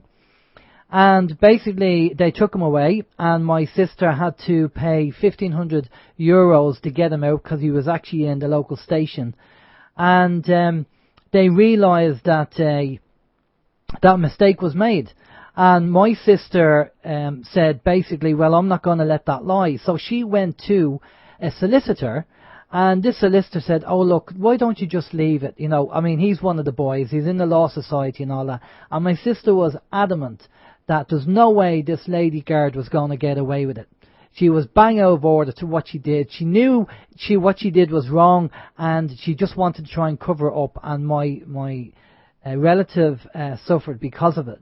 And basically, fair play to my sister, she said to the solicitor, you go and pursue this and do your job. And he did. And basically, she went to court, and my sister seen the guard, and she said, if you think you're going to walk away from this, you've got another thing coming. You're going to court, and we're going to bring you to court. And she did, and they won the case. Very good. Okay? And Very purely because the guards... Now, I know there are some good guards out there, but the trouble is they're brainwashed. They've been conditioned, they've been indoctrinated, and when you try and I'm speaking from personal experience because I have a relative that is a guard, and they're brainwashed, and they just don't get it. They don't even, as I have said, I've always said, you know, time and time again, but it's a statement that Bill Thornton made, and I think I have to agree with him. They don't even respect their own ignorance. And they should go off, you know, when you don't know something, you kind of go off and say, well, I don't know about that, I'm going to find out about it. But when I kind of approached this subject and I said, look, here's the legal dictionary. This is your law. This is the law that you're upholding. And in here, this is what it says.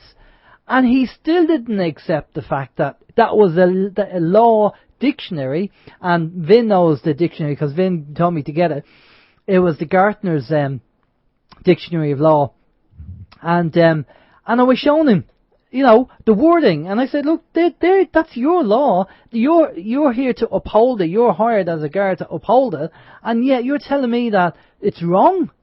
You know, this is how brainwashed they are. You give them the actual information, and they still don't believe it. It's unbelievable. So, and of course, these are henchmen for the government, and they use intimidation and coercion, and you know, they send out their fixed penalty fines with their alleged. You know, the alleged statement, you know, and if you pay this, like the mafia, if you pay it, we're not going to come around and beat you up and lock you up, you know. I mean, it's protection money, and it's all a scam. And as soon as when you're, from somebody who worked in the corporate world for a long time, and obviously lived in London for a good few years, in the corporate world, it's the same thing. People build their empires, and they don't want anybody attacking their empire or affecting the empire. And so they make sure they put things in place so they can't be pulled down, or it's covered, or any mistakes are covered up, and all that kind of stuff. And in the government, and in obviously in the police and in the courts, it's the same thing. They like their luxury, they like their golf clubs, they like their foreign holidays, they like all this money coming in. And anything that affects that system, then obviously they're going to try and cover, because they don't want their lifestyle being affected. It's that simple.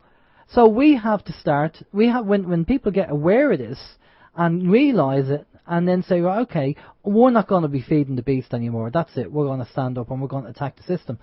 When we start doing that, when everybody starts doing that, then the system will collapse.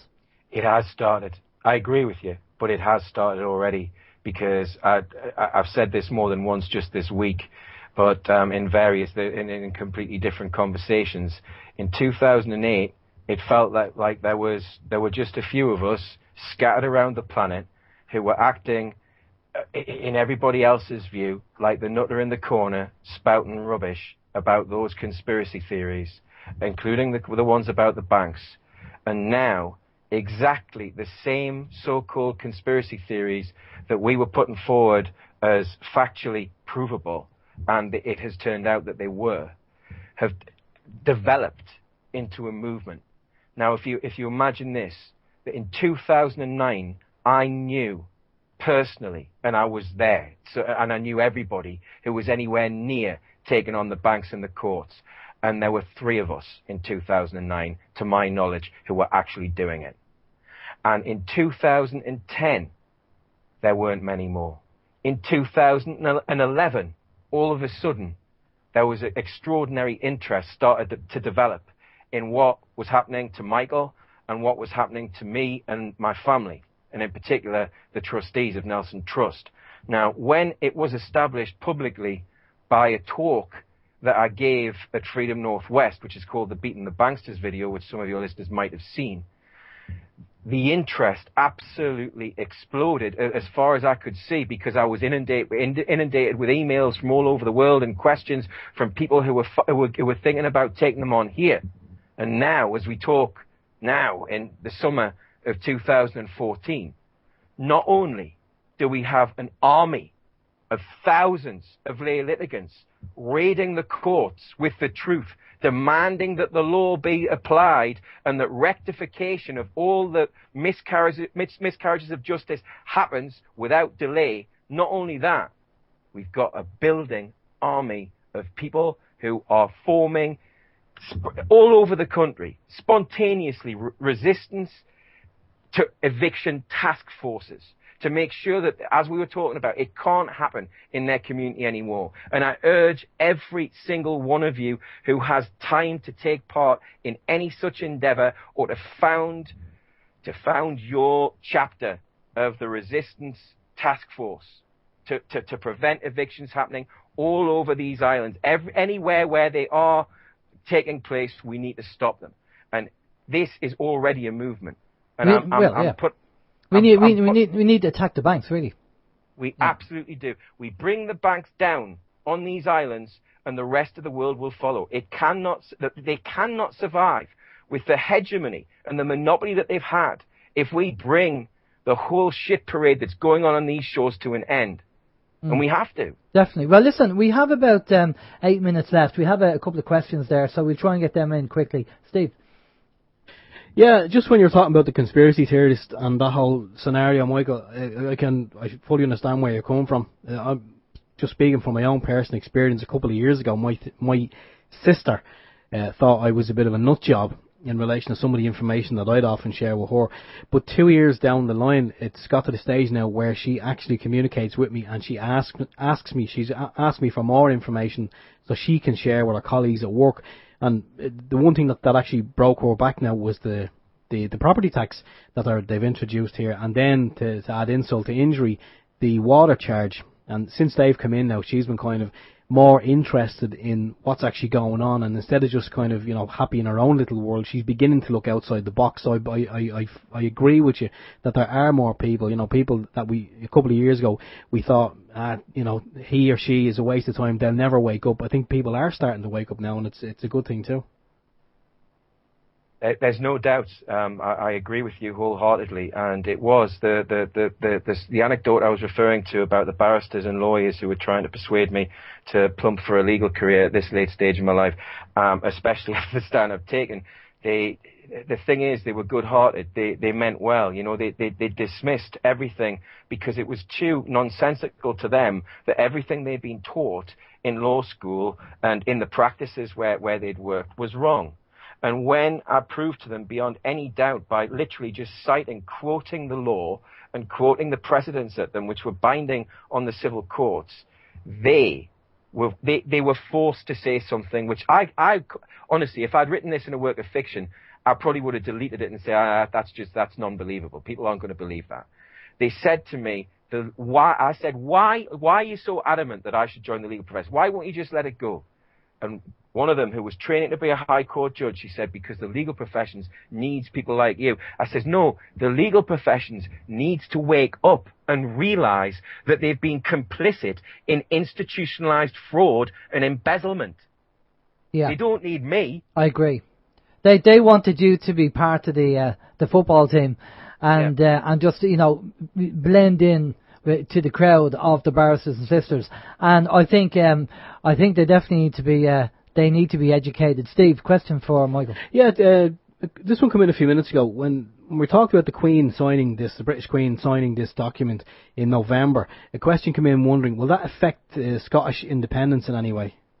That's probably the primary reason why the end result in the independence referendum is it's almost going to coincide with this, isn't it?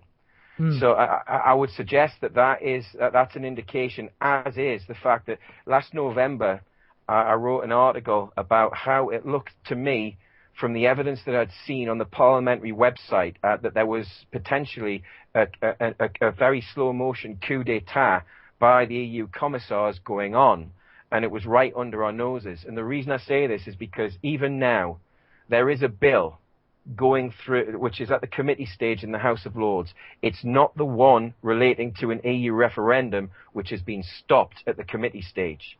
It hasn't been talked about by the mainstream media at all, to my knowledge, and it's a bill to withdraw from the EU. So there's a bill to withdraw from the EU at the same time that the Scottish are looking to go independent, at least in theory, and at the same time, the EU commissars are looking to take total and absolute control. It's incredible because, I mean, I don't know what way it's going to go. My kind of gut feeling is that if Scotland does go independent, say they win, and your man Salmon, who's trying to get independence for Scotland, I have a funny feeling he could be batting for the same side as the UK. I think he's counterintelligence, if you want to call it that, and that the Scotland could then struggle, and then because if the UK say, well, if England say you're not going to use the sterling, and Scotland starts struggling, then Alex Salmon will come in and go, well, I think we better join the EU to kind of sort things out. And it could be a ruse. In my own mind, from what I heard, it could be a ruse to try and, to bring the UK into Europe, obviously with the Queen signing the Treaty of Nice, and to get Scotland in, and then obviously then the last thing will be to, last nail in the coffin will be to get England into the EU because the treaty has been signed. But once again, one of the things that, as we near the end of the program, I just wanted to touch upon at least, is never underestimate, no matter where you live, the power of a grand jury of the people. This is not an instrument or an institution of government. It is beyond the reach of the government's jurisdiction. If one single member of the people of any nation or any community is wronged by anybody, but particularly by government operatives, the police, whoever, then they have a right to make a complaint to a grand jury.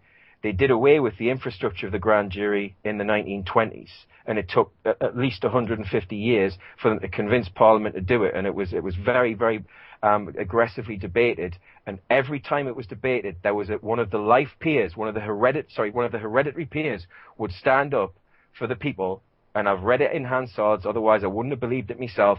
They would stand up and they would say, but the last resort for redress for the people in miscarriages of justice is the grand jury. If we do away with that, then the people have no more redress for the crimes that government commits and the state, the instruments of the state. And that's exactly why it all went through. Wow. Exactly. Now, that doesn't mean we can't reconvene at any time. Yeah. And I think that is what we need to do to bring an end to the genocide, to actually bring private, common law grand juries together, to put an end, to hear the allegations of genocide and to prove it one way or the other, and then take action to stop it. I think, yeah, well, what we're trying to do over here very quickly is get in direct democracy, because we had that in our original constitution and it was kind of removed. And we're trying to get that back in, because direct democracy is the power to the people. And I think, in the UK, having direct democracy would also help, because that would be... As long as it's localised. It doesn't work unless it's localised. Well, no, you can make it local. It's not a problem. I mean, if we have all counties, if something's going to affect a local county, then the other counties, it's irrelevant for them. So you have a local election. You set up your direct democracy, you set up your signatures on the percentage of signatures you need for that county, and then if they all agree, then it goes to referendum for that county, and then it's voted on from there. So why not one community? Like, if a village wants to do one thing, why should they be bound by what the rest of the people in the county want to do? Well, if it doesn't affect the rest of the county, then they shouldn't be.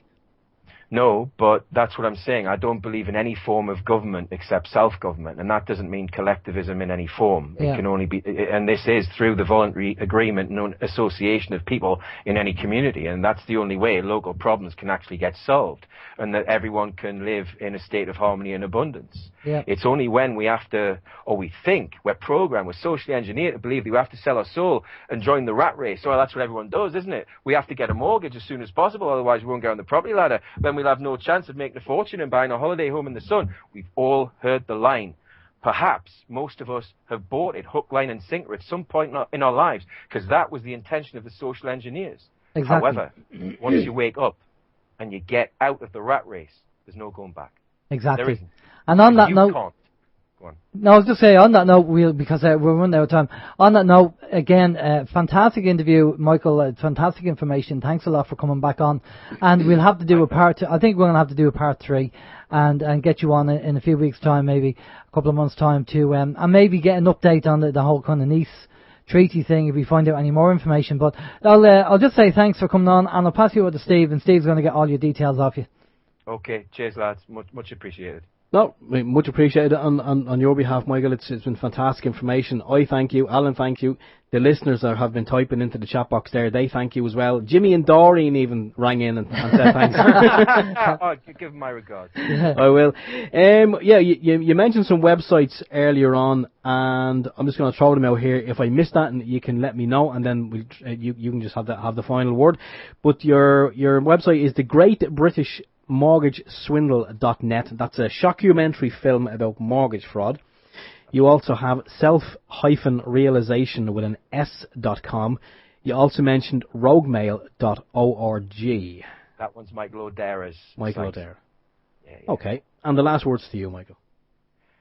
Well, I'd just like to say thank you for inviting me back, and I would love to come back again.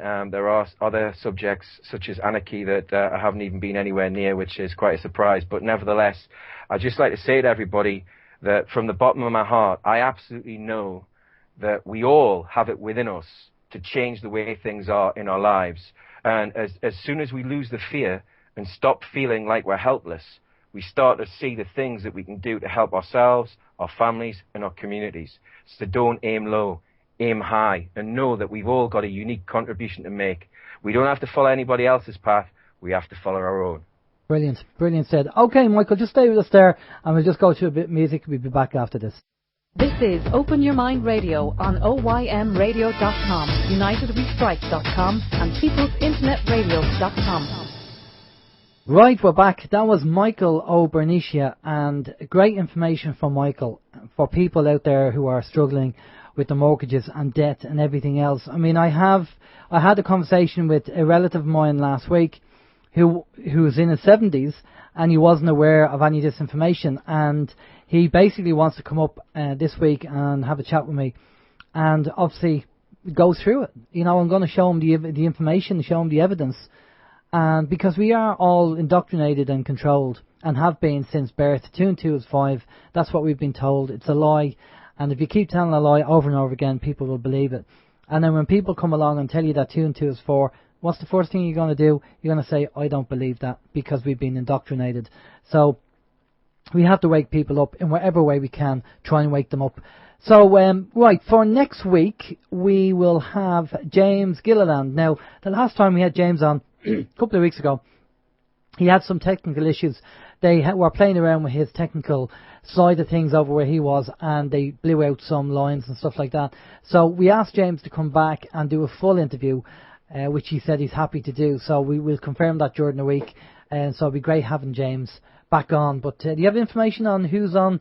We mentioned earlier who's on with Vin, yeah. and yeah, it's going to be Guy Taylor, and Vin also said Ben Gilroy will be dropping in for a chat and a cuppa. Brilliant. Okay, and we just a reminder about Trim, Steve. Yeah, Trim Castle next Friday. If anyone can make it, it's going to be a great night of music and just a big get-together. And it's supposed to be shaking hands and patting each other on the back and all, and a big meet and greet. But it's going to be Trim Castle. in County Meath on Friday the 15th. We're raising funds. It's a fundraiser for Ben Gilroy's little daughter, Isabella, who was recently diagnosed with leukemia. If you can make it, tickets are a mere €10. I mean, what would you get for €10 these days? Very little. Very, very little. So, yeah, if you can make it, tickets are available. You can contact Trim Castle, or you can also contact the Hub in Little Mary Street in Dublin 2, I believe, or could be one or two. So yeah, tickets are available at tenner. If not, there is a website. I'm not sure what it is at the moment, but I think there is a website where you can go and you can make a donation. Again, I don't have that information to hand, unfortunately. Okay, not to worry, but I'm sure if you want any information, you can find it on either People in the Internet Radio or ourselves. If you want to ask us, we can try and track it down. But Trim Castle, just give them a ring, Trim Castle, and you'll get the information. But that's really it for this week. We had the United We Strike Radio Marathon yesterday, and we had some great guests on, great information. Dr. Rima did a full hour on the Ebola thing as well, and she is concerned about it because she did say that with all the strains of viruses, the avian flu and the swine flu and everything else they tried to bring out, it didn't work. But she's concerned about this one because it's so contagious.